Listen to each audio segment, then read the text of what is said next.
bilii u dambeeyay waxa khilaaf dhanka waxbarashada uu ka taagnaa degmada Xudun ee gobolka Sool kadib markii uu gabi ahaanba albaabadu u laabmeen dugsiga sare ee degmada Xudun ee gobolka Sool ardayda wax ka baran jirtay dugsigaasi ayaa cabasho weyn ka muujisay xidhnaanshaha dugsiga sare ee degmada Xudun ee gobolka Sool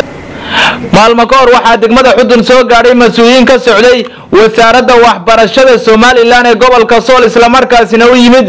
xidhnaanshaha khilaafka waxbarasho ee dugsiga sare ee degmada Xudun hase ahaatee mas'uuliyiintaasi ayaa ku guuleysan inay dhameeyaan khilaafkaasi dhalinyarada ayaa sidoo kale baaq u diray wasiirka wasaaradda waxbarashada Soomaaliland Cabdilaahi Abana inuu khilaafka ka taagan degmada Xudun ee dugsiga sare uu si degdeg ah wax uga qabto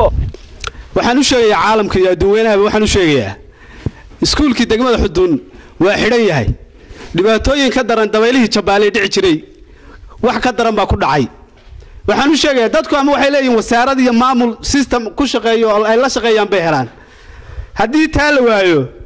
dadku waxay helaan odayaal dhaqameed iyo madax dhaqameed baa jiro dadka kala saari jiray oo dadka wixii xun ka qaban jiray oo waxa wanaagsan fari jiray maanta labadii midna lama hayo